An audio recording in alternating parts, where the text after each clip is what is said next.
ఎట్టకేలకు ఈ కార్ రేసింగ్లో ఆరోపణలు ప్రత్యారోపణలకు ఫుల్ స్టాప్ పడి ప్రస్తుతం కేటీఆర్ మీద ఎఫ్ఐఆర్ నమోదైంది. ఏదైతే ఏసీబీ తనదైన రీతిలో 3-4 సెక్షన్లు పెట్టి అన్ని నాన్ అవైలబులే కేటీఆర్ను మొదటి ముద్దాయిగా, రెండవ ముద్దాయిగా అప్పటి ప్రిన్సిపల్ మన ఈ శాఖ మున్సిపల్ శాఖ మంత్రి శాఖ ప్రిన్సిపల్ సెక్రటరీగా పనిచేసిన అరవింద్ కుమార్ గారి మీద, అట్లాగే హెచ్ఎండిఏ ద్వారా ఈ డబుల్ ట్రాన్స్ఫర్ అయిన కనుక డాలర్ల రూపంలో 55 కోట్లు వారి మీద, రెడ్డి గారి మీద, ముగ్గురి మీద A1, A2, A3 KTR A1గా case నమోదు చేశారు. దీనికి పూర్వాపరాలు పరిశీలిస్తే గత 2-3 నెలలుగా ఈ కార్ రేస్ మీద చాలా పెద్ద ఎత్తున ఆరోపణలు ప్రత్యారోపణలు జరుగుతున్నాయి. చివరికి కేటీఆర్ ఇవాళ అసెంబ్లీ సాక్షిగా దమ్ముంటే మీరు చర్చ పెట్టండి, అప్పుల మీద చర్చ పెట్టండి, అట్లాగే దీని మీద చర్చ పెట్టండి, ముఖ్యంగా మార్చింది నిజమే, పోయింది నిజమే, డబ్బులు లీగల్గా పోయినాయి, ఇందులో మేము తిన్నది లేదు, తాగింది లేదు, మీరు నిష్కలంగా కళంకం లేకుండా బయటకు వస్తాం, మీరు పెట్టండి, మీరు జైలుకు పంపించవచ్చు, అధికారులను అది ఉపయోగించుకొని జైల్లో యోగా చేస్తా, బ్రహ్మాండ ఫిట్నెస్తో బయటికి వస్తాం మళ్ళీ అని ఆయన మాట్లాడాడు. అంటే నేరం చేసే పోతున్నావు కదా, అందుకనే జైలుకి పంపినా సరే సానుభూతి కోసం పోతున్నావు, సానుభూతి అవసరం లేదు నీకు, ఇప్పటికే మీ చెల్లి జైలుకు వచ్చింది, జైలుకు పోయిన వాళ్ళందరూ ముఖ్యమంత్రులు అవుతారు అనుకుంటే ఆ మొదటి లైన్లో మీ చెల్లెనే ఉన్నది అని చెప్పి రేవంత్ రెడ్డి సెటర్లు వేయడం, ఇట్లా ఇప్పటిదాకా కేటీఆర్ అరెస్టు అనే దాని మీద పెద్ద ఎత్తున ఊహాగానాలు జరిగినాయి. ఇప్పుడైతే కేసు రిజిస్టర్ అయింది. అంటే దానికి గవర్నర్ పర్మిషన్ ఎందుకు అవసరమైంది అంటే గతంలో చెప్పాను నేను, ఏమనంటే ఇది ఏసీబీకి కేసు అవినీతి నిరోధక చట్టం కింద పెట్టాలంటే అప్పుడు పబ్లిక్ సర్వెంట్గా ఉన్న కేటీఆర్ గారు మంత్రిగా ఉన్నారు, మున్సిపల్ శాఖ మంత్రిగా ఉన్నారు, ఆయన నిర్ణయం తీసుకునే దాని మీద కేసు పెట్టాలంటే అప్పుడు పబ్లిక్ సర్వెంట్ కనుక ఆ కేసు ఏదైతే జరిగింది, నేరం జరిగిందనే ఆ రోజు దానికోసం గవర్నర్ పర్మిషన్, అంటే ఆయన మీద మంత్రుల మీద ఎవరు ఉన్నతాధికారి అంటే గవర్నర్ అవుతారు, అదే అధికారుల మీద అయితే ప్రిన్సిపల్ సెక్రటరీ అవుతారు. కనుక అరవింద్ కుమార్ గారి మీద, రెడ్డి గారి మీద ప్రిన్సిపల్ సెక్రటరీ మన అనుమతి ఇచ్చారు, అంటే ఎఫ్ఐఆర్ దాఖలు చేయడానికి కూడా. 17A సెక్షన్లో జరిగింది ఏంటంటే అప్పుడు 17A సెక్షన్ అమెండ్మెంట్లో ఎవరైతే పబ్లిక్ సర్వెంట్ ఉంటారో వాళ్ళ మీద కేసు నమోదు చేయడానికి కూడా పర్మిషన్ తీసుకోవాలి ఉన్నతాధికారులతో అన్నారు. అంతకుముందు లేకుండే, ఛార్జ్షీట్ వేసేటప్పుడే పర్మిషన్ ఉంటుండే, దానివల్ల ఇప్పుడు ఈ పర్మిషన్ అవసరమైంది. సరే, రాజకీయ కోణంలో ఆలోచిస్తే ఏంటంటే ఇద్దరు, అంటే ఇటు కాంగ్రెస్ శత్రువు బీజేపీకి, ఇటు పక్క బీఆర్ఎస్ శత్రువే, కనుక దోనోలు అడైతే తినో ఒక ఫైదా అవుతా అన్నట్టు గవర్నర్ గారి పర్మిషన్ లభించింది. ఇప్పుడు కేసు పెట్టడం జరిగింది. ఇక ఇప్పుడు కేసులో అరెస్ట్ అవుతారా లేదా? స్పష్టంగా ఇందులో 3 అంశాలు ఉన్నాయి. ఒకటేమో అన్ని 4 సెక్షన్లే కనుక అరెస్ట్ చేస్తానికి వీలున్నది. వేరే కేసులో లేకుండా 41A సెక్షన్ కింద మీరు దానికి నోటీస్ ఇవ్వాలని దీనికి రూల్ వర్తించదు. అది కేవలం బెయిలబుల్, ముఖ్యంగా 7 సంవత్సరాలు, నాన్ బెయిలబుల్లో కూడా 7 సంవత్సరాల లోపు అయితే నోటీస్ ఇవ్వాలి. 7 సంవత్సరాల ముందు ఏంటంటే అది నాన్ బెయిలబుల్ కాకుండా దాంతోపాటు అరెస్టుకు ఎలాంటి ఆటంకం ఉండదు, నా నోటీసు సమస్య ఉత్పన్నం కాదు అక్కడ. కనుక ఒకటి ఏంటంటే ఇవన్నీ కూడా 7 సంవత్సరాల పైన శిక్ష పడే కేసులే కనుక దానిలో ఈ బెయిల్ మన నోటీస్ ఇవ్వకుండా అరెస్ట్ చేయడానికి వీలుంటుంది. రేపు ఎల్లుండి అరెస్ట్ కూడా చేయొచ్చు, దాని ఏం లేదు, అందులో పెద్దగా మునిగిపోయేది కూడా ఏం లేదు.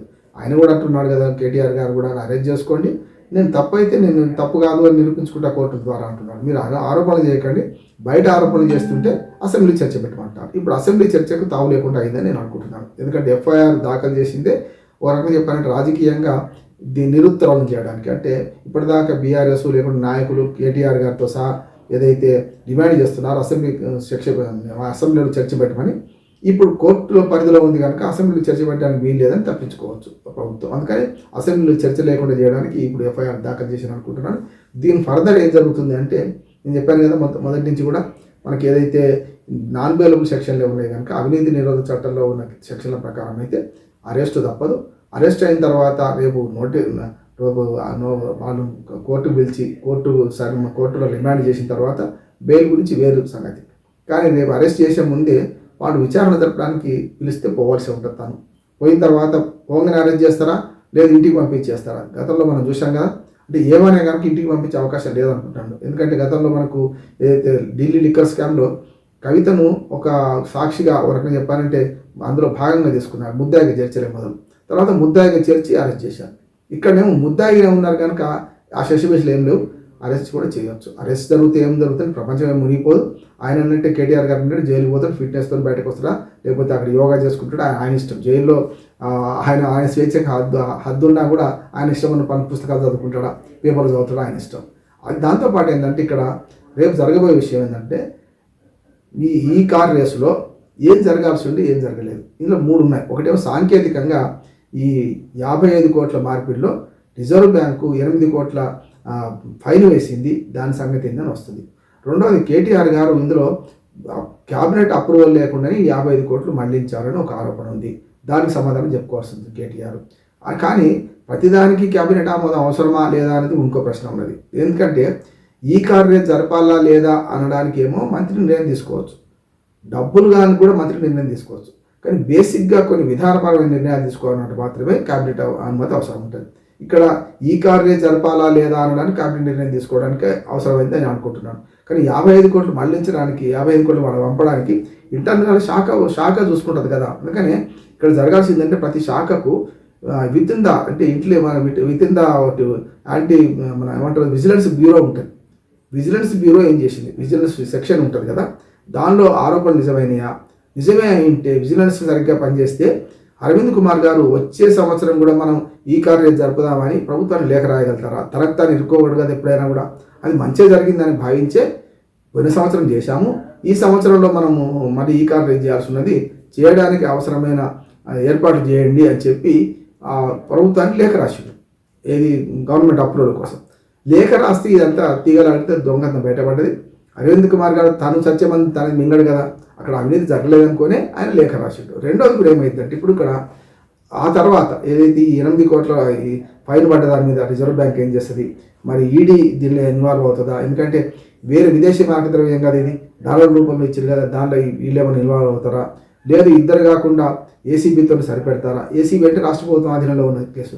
ఇప్పుడు ఏసీబీ నుంచి సిబిఐకి అప్పచెప్పానో లేకుంటే ఈడీకి అప్పచెప్పానో ఇప్పుడు వీళ్ళు డిమాండ్ చేస్తారా? సిబిఐకి అయితేనే మళ్ళీ రాష్ట్ర ప్రభుత్వం పర్మిషన్ ఇవ్వాల్సి వస్తుంది. అంటే ఈ లీగల్గా ఇన్ని చిక్కులు ఉన్నాయి కనుక రేపు అరెస్ట్ అవుతారా లేదా అనే ఏదైతే జరుగుతుంది చర్చ, రెండు జరగవచ్చు. పిలిపించి ఎంక్వైరీ చేసి ఇంటికి పంపించవచ్చు. లేదు అరెస్టు ఏవనిగా ఉన్నాడు కనుక తప్పనిసరి అరెస్టు తప్పదే అని అనుకుంటున్నాను. అరెస్ట్ అయితే తర్వాత పరిణామాల గురించి మనం మాట్లాడుకుందాం. ఇప్పుడైతే అరెస్టుకు సిద్ధంగా ఉన్నారు. అరెస్టు సిద్ధంగా ఉండే, జైలు కూడా సిద్ధంగా ఉండే కేటీఆర్ కూడా ఇందులో ఏం తప్పు జరగలేదు, మేము లీగల్గా నిర్ణయం తీసుకుంది, ప్రభుత్వ నిర్ణయంగా చూడాలి తప్ప ఇది కేవలం వ్యక్తుల నిర్ణయం కాదు కదా అని అంటున్నాడు. ప్రభుత్వ నిర్ణయాల మీద ఇట్లా కేసులు పెట్టుకుంటూ పోతే అందరూ జైలుకోవాల్సి వస్తుంది కదా అనే ఒక మాట వస్తుంది. ఫస్ట్ అధికారులు డీసెంట్ నోట్ రాసి ఇది ఇవ్వడానికి వీలు లేదంటే ఇచ్చేయమని కనుక కేటీఆర్ గారు సంతకం పెట్టుంటే తప్పనిసరి అవినీతి జరిగినట్టు అవుతుంది. లేకపోతే డీసెంట్ నోటును కాదని ఆయన వ్యక్తిగతంగా కొంత దాని మీద పనిచేసినట్టు అవుతుంది. కనుక ఈ సెక్షన్లను అనుసరించి రేపు పొద్దున కోర్టులో ఏం జరుగుతుంది అనేది నిజం మీకు తెలిసింది రేపు కోర్టుల్లోనే. నమస్కారం.